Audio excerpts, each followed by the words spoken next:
Hello, mayambu kurumjari. Ayahak kiming Dr. Ngangbom Santi Kumar Meetei. Ayahak Taiwan da English ki professor. Ngasi gi topic si ayahak na English da paudam jabagi samjabani adubu iramdam kanglai pak hujau laichat COVID-19 gi laichat sina setheng piduna laibasida ayahak na ahanbada iramdam gi imarol mitailonda hana paudam jagi haiduna ayahak thorumasi sinjabani. Ngasigi topic asigi mamingdi how to stay safe,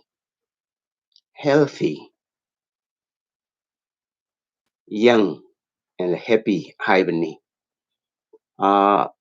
Khwaidigi ahanbada koina COVID-19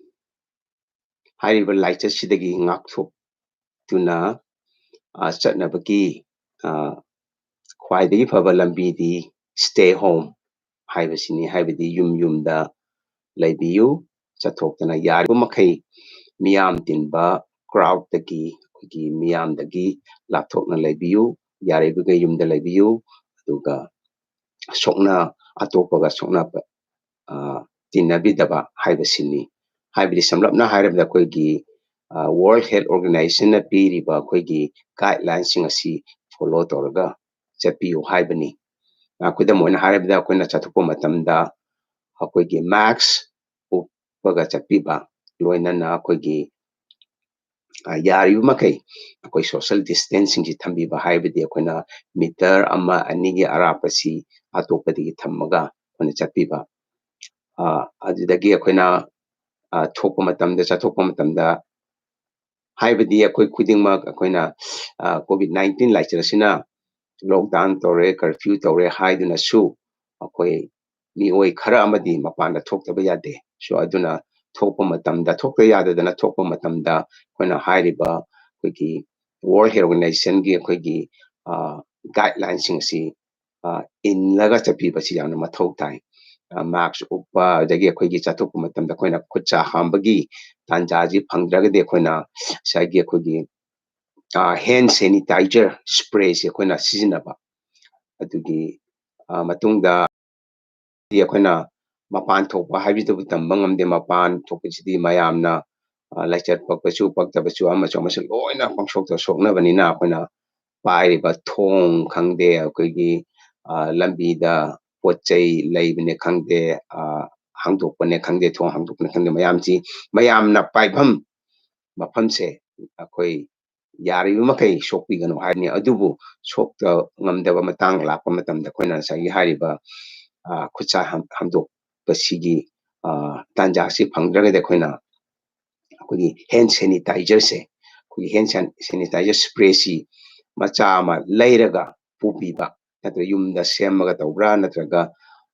alcohol 70% yaubasi koina akoigi yonbadu laiba phanglagadi lairaga momom koina chathokpa matamda paibiyu khawda hapchanbiyu yamna handy oibane yamna sinabda yamna laibane nungaibane koina khutsa hamdragasu maduna loina mahik mataise adum harpa yaba adudagi akoigi max upiba yarimi khawda noi yarima koi khutsa si akoina chinbanda adagi natonda admitta inada sokpidaba machine sagi virus laichat asina akoigi mahik sing asina akoigi chinda yaudanaba natonda yaudanabani adubu hariba khudingma asi tauna hujik akoigi mi ioi kaya ama akoi laikhidreko akoigi million mi lakh kuntragi mathakta hujik laicharasina nare adagi sibasu akoigi lakh ani ka lising kunthra muku yaudoramani hujik ai ngarang nahangi kenosi pausimak tadre aduna yamna chekshina laibiba hujik akoi Taiwan da su akoi COVID-19 si spread tawre akoina 429 30 people already infected confirmed ꯑꯗꯨ confirm ꯇꯧꯔꯦ ꯑꯗꯨꯕꯨ ꯑꯩꯈꯣꯏ ꯇꯥꯏꯋꯥꯟꯗ ꯌꯥꯝꯅ ꯆꯦꯛꯁꯤꯟꯅ ꯑꯩꯈꯣꯏ ꯂꯩꯔꯤ ꯑꯗꯨꯒ recover ꯇꯧꯕꯁꯨ ꯌꯥꯝꯅ ꯇꯧꯔꯦ ꯑꯩꯈꯣꯏ more than 300 recover in Taiwan and 6 people life loss ꯑꯗꯨꯒ ꯃꯤꯑꯣꯏ 6 ꯈꯛꯇꯤ ꯑꯩꯈꯣꯏ ꯍꯧꯖꯤꯛ ꯃꯄꯨꯟꯁꯤ ꯂꯣꯡꯈ꯭ꯔꯦ ꯑꯩꯈꯣꯏ ꯂꯥꯏꯆꯠꯁꯤꯅ ꯃꯔꯝ ꯑꯣꯏꯗꯅ ꯌꯥꯝꯅ ꯂꯩꯈꯤꯗꯕ ꯑꯣꯏꯔꯒꯁꯨ ꯃꯤ ꯌꯥꯝꯅ ꯏꯟꯐꯦꯛ ꯇꯧꯗ꯭ꯔꯒꯁꯨ ꯌꯥꯝꯅ ꯇꯧꯕ ꯌꯥꯕꯅꯤ ꯆꯥꯏꯅꯥꯒ ꯍꯦꯛ ꯊꯪꯅꯅ ꯂꯩꯔꯤꯕꯅꯤ ꯇꯥꯏꯋꯥꯟꯁꯤ ꯑꯗꯨꯕꯨ ꯑꯩꯈꯣꯏꯅ ꯌꯥꯝꯅ ꯆꯦꯛꯁꯤꯟ ꯈꯣꯡꯊꯥꯡꯁꯤ ꯂꯧꯕꯅꯤꯅ ꯂꯩꯉꯥꯛꯅ ꯂꯧꯕꯅꯤꯅ ꯃꯤꯌꯥꯝꯅꯁꯨ ꯒꯥꯏꯗꯂꯥꯏꯟꯁꯤ ꯋꯥꯔꯜ ꯍꯦꯜꯊ ꯑꯣꯔꯒꯅꯥꯏꯖꯦꯁꯟꯒꯤ ꯒꯥꯏꯗꯂꯥꯏꯟ ꯑꯃꯗꯤ ꯑꯩꯈꯣꯏ ꯇꯥꯏꯋꯥꯟ ꯒꯚꯔꯟꯃꯦꯟꯠꯀꯤ ꯒꯥꯏꯗꯂꯥꯏꯟꯁꯤ ꯏꯜꯂꯒ ꯆꯠꯄꯅꯤꯅ ꯂꯥꯏꯆꯠꯁꯤꯗꯒꯤ ꯉꯥꯛꯊꯣꯛꯑꯒ ꯌꯥꯝ ꯐꯖꯅ ꯂꯩ ꯑꯗꯨꯕꯨ ꯑꯩꯍꯥꯛꯅ ꯏꯔꯝꯗꯝꯗ ꯂꯥꯛꯄ ꯃꯇꯝꯗ ꯑꯩꯈꯣꯏ ꯃꯤꯄꯨꯝ ꯈꯨꯗꯤꯡꯃꯛꯇꯤ ꯑꯩꯈꯣꯏ ꯌꯨꯝꯗ ꯂꯩꯕꯁꯤ ꯌꯥꯗꯕꯅꯤꯅ ꯍꯥꯏꯕꯗꯤ ꯗꯣꯛꯇꯔꯁꯤꯡ ꯄꯨꯂꯤꯁꯁꯤꯡ ꯑꯗꯒꯤ ꯄꯣꯠ ꯆꯩ ꯌꯦꯟꯊꯣꯛꯄꯒꯤ ꯆꯠꯊꯣꯛ ꯆꯠꯁꯤꯟ ꯇꯧꯕ ꯃꯌꯥꯝ ꯑꯁꯤ ꯃꯤꯁꯤꯡ ꯑꯁꯤ ꯆꯠꯊꯣꯛꯇꯕ ꯌꯥꯗꯕꯅꯤꯅ ꯆꯠꯊꯣꯛꯄ ꯃꯇꯝꯁꯤꯗꯩꯁꯤꯗ ꯑꯩꯈꯣꯏꯅ ꯀꯃꯥꯏꯅ ꯇꯧꯅ ꯁꯦꯐ ꯑꯣꯏꯅ ꯂꯩꯒꯗꯒꯦ ꯍꯥꯏꯕꯗꯨꯃꯗꯤ ꯃꯌꯥꯝꯅꯁꯨ ꯈꯪꯕꯤꯔꯝꯒꯅꯤ ꯑꯗꯨꯒ ꯃꯔꯨꯑꯣꯏꯅ ꯑꯩꯈꯣꯏꯅ ꯋꯥꯔꯜ ꯍꯦꯜꯊ ꯑꯣꯔꯒꯅꯥꯏꯖꯦꯁꯟꯒꯤ ꯒꯥꯏꯗꯂꯥꯏꯟꯁꯤꯡꯁꯤ ꯐꯣꯂꯣ ꯇꯧꯔꯒ ꯏꯜꯂꯒ ꯆꯠꯄꯤꯕꯁꯤꯅ ꯈ꯭ꯋꯥꯏꯗꯒꯤ ꯐꯕꯅꯤ ꯑꯗꯣ ꯑꯩꯈꯣꯏ ꯇꯥꯏꯋꯥꯟꯗꯁꯨ ꯍꯧꯖꯤꯛ ꯑꯩꯈꯣꯏ ꯂꯣꯛꯗꯥꯎꯟ ꯇꯧꯗꯦ ꯀꯔꯐ꯭ꯌꯨꯁꯨ ꯇꯧꯗꯦ ꯑꯗꯨꯅ ꯑꯩꯈꯣꯏ ꯍꯧꯖꯤꯛ ꯏꯊꯧ ꯇꯧꯗ ꯌꯥꯗꯕꯅꯤꯅ ꯑꯩꯈꯣꯏ ꯅꯨꯡꯇꯤꯒꯤ ꯑꯗꯨꯝ ꯊꯣꯛꯏ ꯑꯗꯨꯅ ꯌꯨꯝꯗ ꯂꯩꯅꯤꯡꯉꯒꯁꯨ ꯑꯩꯈꯣꯏ ꯂꯩꯕ ꯌꯥꯗꯦ ꯑꯗꯨꯅ ꯃꯇꯥꯡꯁꯤꯗ ꯑꯩꯍꯥꯛꯅ ꯑꯩꯈꯣꯏꯒꯤ ꯈ꯭ꯋꯥꯏꯗꯒꯤ ꯐꯕ ꯂꯥꯏꯆꯠꯁꯤꯗ ꯅꯠꯇꯅ ꯑꯇꯣꯞꯄ ꯂꯥꯏꯆꯠ ꯀꯌꯥꯗꯒꯤꯁꯨ ꯉꯥꯛꯊꯣꯛꯄ ꯉꯝꯅꯅꯕ ꯑꯩꯍꯥꯛ ꯈꯣꯡꯊꯥꯡ ꯈꯔꯗꯪ ꯑꯩꯍꯥꯛ ꯃꯌꯥꯝꯗ ꯄꯥꯎꯗꯝꯖꯒꯦ ꯊꯝꯖꯒꯦ ꯃꯗꯨꯗꯤ ꯑꯩꯈꯣꯏꯅ ꯒꯥꯏꯗꯂꯥꯏꯟꯁꯤ ꯏꯟꯕꯇ ꯅꯠꯇꯅ ꯑꯩꯈꯣꯏꯅ ꯌꯥꯔꯤꯕ ꯃꯈꯩ ꯑꯩꯈꯣꯏꯒꯤ ꯁꯦꯜꯐ ꯑꯩꯈꯣꯏꯒꯤ ꯕꯣꯗꯤ ꯑꯩꯈꯣꯏꯒꯤ ꯍꯛꯆꯥꯡꯒꯤ ꯏꯝꯃ꯭ꯌꯨꯟ ꯁꯤꯁꯇꯦꯝꯁꯤ ꯋꯥꯡꯅꯅꯕ ꯏꯝꯃ꯭ꯌꯨꯟ ꯁꯤꯁꯇꯦꯝꯁꯤ ꯋꯥꯡꯉꯒꯗꯤ ꯑꯩꯈꯣꯏꯅ ꯂꯥꯏꯆꯠꯁꯤꯗꯒꯤ ꯑꯗꯨꯝ ꯉꯥꯛꯊꯣꯛꯄ ꯉꯝꯕꯒꯤ ꯀꯩꯅꯣꯁꯤ ꯇꯥꯟꯖꯥꯁꯤ ꯂꯩꯕꯅꯤꯅ ꯑꯩꯈꯣꯏꯅ ꯌꯥꯔꯤꯕ ꯃꯈꯩ ꯑꯩꯈꯣꯏꯅ ꯏꯝꯃ꯭ꯌꯨꯟ ꯁꯤꯁꯇꯦꯝꯁꯤ ꯋꯥꯡꯅ ꯍꯣꯠꯅꯕꯤꯕ ꯑꯩꯈꯣꯏꯅ ꯏꯝꯃ꯭ꯌꯨꯟ ꯁꯤꯁꯇꯦꯝꯁꯤ ꯍꯥꯏ ꯑꯣꯏꯔꯒꯗꯤ ꯌꯥꯝꯅ ꯐꯔꯒꯗꯤ ꯑꯩꯈꯣꯏꯅ ꯍꯥꯏꯔꯤꯕ COVID-19 ꯑꯁꯤ ꯑꯩꯈꯣꯏꯅ ꯉꯥꯛꯊꯣꯛꯄ ꯉꯝꯕꯒꯤ ꯇꯥꯟꯖꯥꯁꯤ ꯌꯥꯝꯅ ꯋꯥꯡꯉꯦ ꯑꯗꯨꯅ how to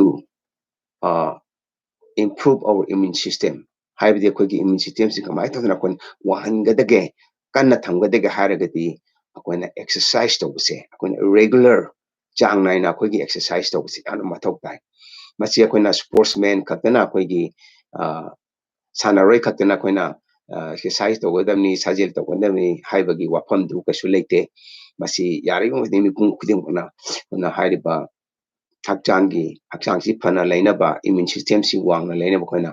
ꯔꯦꯒꯨꯂꯔ ꯑꯦꯛꯁꯔꯁꯥꯏꯁ ꯇꯧꯕꯁꯦ ꯑꯩꯈꯣꯏꯅ ꯆꯥꯡ ꯅꯥꯏꯅ ꯑꯦꯛꯁꯔꯁꯥꯏꯁ ꯇꯧꯕꯁꯤ ꯌꯥꯝꯅ ꯃꯊꯧ ꯇꯥꯏ ꯑꯗꯨꯅ ꯑꯩꯈꯣꯏꯅ ꯌꯥꯔꯤꯕ ꯃꯈꯩꯗꯤ ꯑꯩꯈꯣꯏꯅ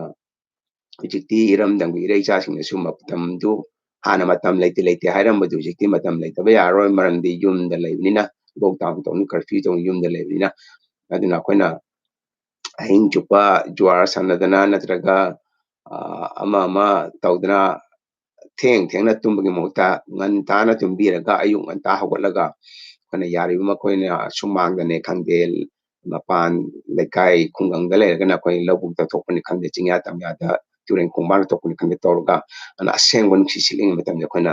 ꯂꯝꯖꯦꯟ ꯆꯦꯟꯕꯅꯤ ꯈꯪꯗꯦ ꯑꯗꯒꯤ ꯁꯥꯖꯦꯜ ꯇꯧꯕꯅꯤ ꯈꯪꯗꯦ ꯅꯠꯇ꯭ꯔꯒ ꯈꯨꯡꯒꯪꯒꯤ ꯂꯩꯀꯥꯏꯒꯤ ꯖꯤꯝ ꯍꯥꯡꯂꯒꯅ ꯖꯤꯝꯗ ꯆꯠꯄꯅꯤ ꯈꯪꯗꯦ ꯇꯧꯕꯤꯕ ꯇꯧꯕꯇꯕꯨ ꯊꯣꯛꯄ ꯃꯇꯝꯗ ꯑꯩꯈꯣꯏꯒꯤ ꯃꯥꯛꯁꯁꯤ ꯎꯞꯄꯒ ꯊꯣꯛꯄꯤꯌꯨ you have to make sure that you wear your mask. This is very important. ꯑꯩꯈꯣꯏꯒꯤ ꯃꯥꯛꯁꯁꯤ ꯑꯩꯈꯣꯏꯅ ꯅꯦꯒ꯭ꯂꯦꯛ ꯇꯧꯕ ꯌꯥꯗꯦ ꯑꯗꯨꯅ ꯃꯥꯛꯁꯁꯤ ꯎꯞꯄꯒ ꯊꯣꯛꯄꯤꯌꯨ ꯌꯥꯔꯤꯒꯩ ꯑꯦꯛꯁꯔꯁꯥꯏꯁ ꯇꯧꯕꯤꯌꯨ ꯑꯦꯟ ꯁꯤꯅ ꯑꯩꯈꯣꯏꯒꯤ ꯁꯦꯀꯦꯟ ꯑꯣꯏꯕ ꯄꯣꯏꯟꯅꯤ ꯈꯣꯡꯊꯥꯡꯅꯤ ꯍꯥꯏꯕꯗꯤ ꯑꯩꯈꯣꯏꯅ ꯑꯦꯛꯁꯔꯁꯥꯏꯁ ꯇꯧꯕꯁꯦ there are so many kinds of exercise you can do at home or ꯑꯩꯈꯣꯏꯅ ꯌꯨꯝꯗ ꯇꯧꯕ ꯌꯥꯕꯁꯤ ꯑꯩꯈꯣꯏꯅ ꯌꯣꯒ ꯇꯧꯕ ꯌꯥꯏ ꯑꯗꯒꯤ ꯑꯩꯈꯣꯏꯅ ꯐ꯭ꯔꯤ ꯍꯦꯟ ꯑꯦꯛꯁꯔꯁꯥꯏꯁ ꯇꯧꯕ ꯌꯥꯏ ꯑꯗꯒꯤ ꯑꯩꯈꯣꯏꯒꯤ ꯀꯔꯤꯒꯨꯝꯕ ꯖꯤꯝꯁꯤꯡꯁꯤ ꯍꯥꯡꯗꯣꯛꯄꯒ ꯖꯤꯝꯗ ꯆꯠꯂꯒ ꯁꯥꯟꯅꯕꯤꯌꯨ ꯑꯗꯨꯁꯨ ꯌꯥꯏ ꯅꯠꯇ꯭ꯔꯒ ꯃꯃꯥꯡꯗ ꯄꯟꯈꯤꯕ ꯑꯗꯨꯃꯥꯏꯅ ꯑꯩꯈꯣꯏꯅ ꯆꯤꯡꯌꯥ ꯇꯝꯌꯥꯗ ꯂꯝꯄꯥꯛꯇ ꯅꯠꯇ꯭ꯔꯒ ꯂꯧꯕꯨꯛꯇ ꯑꯩꯈꯣꯏꯅ ꯈꯨꯡꯒꯪꯗ ꯂꯩꯔꯒꯗꯤ ꯊꯣꯛꯑꯒ ꯑꯦꯛꯁꯔꯁꯥꯏꯁꯁꯤ ꯆꯥꯡ ꯅꯥꯏꯅ ꯇꯧꯕꯤꯕ and this will help to improve our immune system. If we have high immune system, then we can protect ourselves, we can stay safe. This is my second point. Aduga asina anisuba point ni. Aduga ahum subida point da. The third point is akoigi diet se khone chaba thakpa che khara chection biba to improve our immune system we have to intake good healthy and complete foods koina machang oi ba chinjak hai do koina mitei lon da harga machang oi chinjak se ku chaba yamna mathau tai maramdi koina exercise bana tawduna su koina covid-19 gi guidelines sing follow torga leiraga su koina if we don't eat good diet if we don't uh, take a complete balanced diet and good diet, then it will be uh, less effective. Aduna yamna kogi hakchang phana lainaba kogi exercise tawdugi kana badu phangnanaba covid-19 gi guide rules sing asi ilaga chatpada mateng oinanaba koina yaribu makai achamba kogi complete oiba kogi food diet sing sinabiba maruina hairamda kogi asangba mana masing chabiba aduga koigi yariba makai koi chamna thongbiba natra kangsoi haibdo koina adu iromba mak charaga iromba mak charaga su koina yariba makai moro ki changsi yamna hapidaba aduga koina chamna thongba harisi maramde koina koigi maru marang spices adagi koigi oil ka hena sinnabidaba thau thum morok si yam ka hena sinnabidaba samaina sinnadraga koina simple diet and boil and steam diets sina akogi immune system si wanghanbada yamna mateng pange aduna sina adagi akogi salad kumba koi singju gumba chabase sisu yamna phai akogi immune system si yamna wanghali tawbatabu make sure you wash the uh, items the food items very carefully very cleanly akogi ꯆꯥꯗ꯭ꯔꯤꯉꯩꯗ ꯌꯥꯝꯅ ꯁꯦꯡꯅ ꯑꯩꯈꯣꯏꯒꯤ ꯑꯩꯈꯣꯏꯅ ꯊꯣꯡꯗꯕ ꯄꯣꯠꯂꯝꯁꯤ ꯆꯥꯒꯦ ꯍꯥꯏꯔꯒꯗꯤ ꯑꯩꯈꯣꯏꯅ ꯌꯥꯝꯅ ꯁꯦꯡꯅ ꯑꯐꯕ ꯏꯁꯤꯡꯗ ꯑꯁꯦꯡꯕ ꯏꯁꯤꯡꯗ ꯑꯩꯈꯣꯏꯅ ꯆꯥꯝꯊꯣꯛꯑꯒ ꯆꯥꯕꯤꯕ this is the third point I would like to share ꯑꯍꯨꯝꯁꯨꯕꯗ ꯑꯗꯒꯤ ꯃꯔꯤꯁꯨꯕꯗ the fourth point how we can stay healthy safe from this virus and kamai tawdana koina virus sidagi laptop na lebang ngamgadage kamai tawna immune system si wangna thamgadage kamai tawdana koina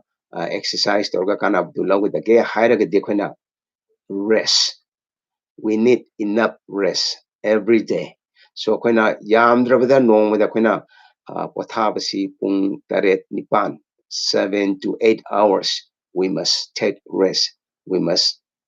have enough sleep so that we can our immune system will be high koigi immune system si improve tawnanaba koigi immune system ji wangna thamnanaba changi pangal si kanna lainanaba laicha sina koida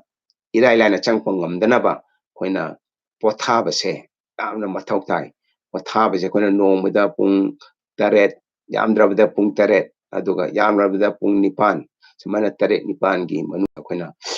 pung taret nipan ja koina tumbiba pothabiba aduna ni hana mamang da panjagibito instead of staying late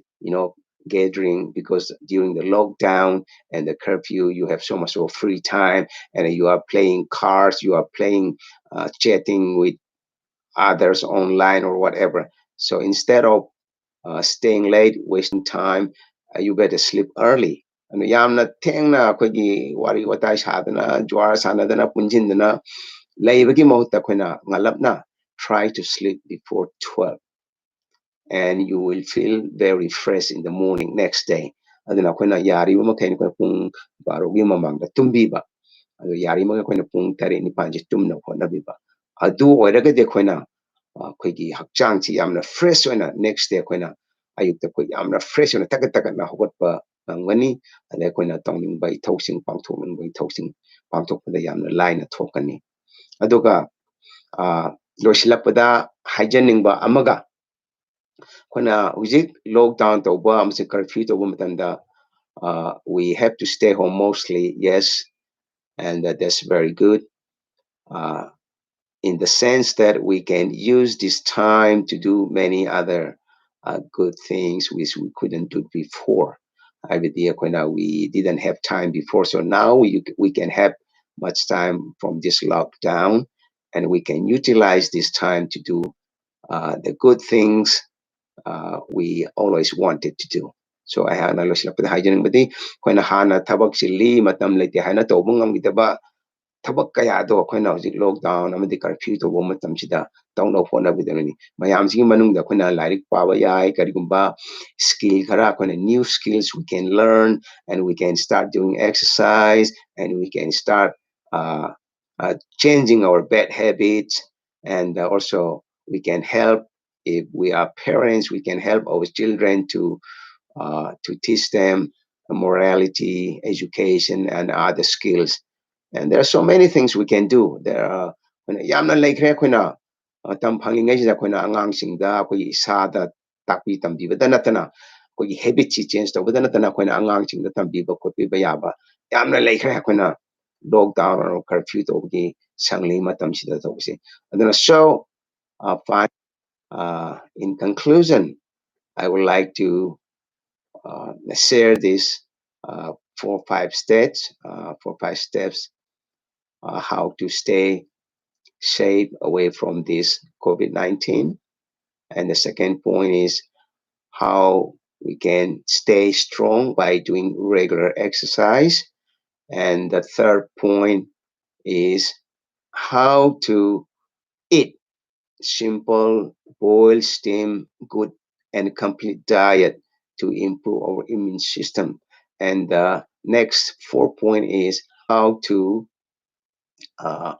improve our immune system and get good result from our exercise and the diet is to rest enough.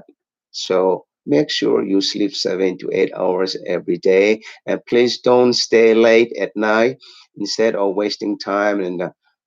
staying late. Please make sure you sleep before 12 o'clock midnight and you will feel next morning very fresh and you will feel strong and fresh. And the last one point is the fifth and the last one is when we are locked down, when we have so much of time, we can do all we always wanted to do, but we had no time. So now we have time, so we can utilize uh, this time to learn new skills, and we can teach our children, youngsters, what to do, and we can teach them new skills. We can educate them, so and we can stay with them more time, and we can cherish this hour. So there are so many things we can do. Loisilakpada na hajaningbidi khwaidagi ahanbada akoina COVID-19 World Health Organization piriba guidelines sing asi illaga chatpiyu loinana akoigi hakchang phana lainanaba akoigi naha oina lainanaba nungaina harau tayam lainanaba akoina exercise si sajel si chang naina tawbiyu loinana akoigi chang naina exercise tawbasigi magundu henkatnaba akoigi afaba chinjak chabiyu akoi complete oiba akoigi afaba chinjak diet akoi machi oiba chinjak ching chabiyu ado thongba matamda chamna thum morok thau thum yamna yaudana khara chamna chabiyu masina akhoi hakchangda yamna kanaba phangani loinana akoigi nongmada yariba khai akoina pung 8 9 si tumnanaba hotnabiyu pung 12 gi matungda tumbagi mahutta akoigi khara ngalapna tumnanaba hotnabiyu aduga nungalaga yamna hakchang tekhatpani aduga yamna hakchangsu nungaibani sigi mathakta akoigi hojik COVID-19 gi laitet sigi against the fight obisida akoina yumda laiba matamsida akoigi yariba makai akoina ichasing angangsing inausing da akoina takpi tambibagi matamsi lawbigadabani makoiga laiminabagi matamsi yamna ningthijana sizinanaba hotnabiba aduga akhoi amaga nungsinana laiminaraga hairiba laichit asidaki akhoi ngakthoknaba hotnasi hairaga matangsida loisinjare.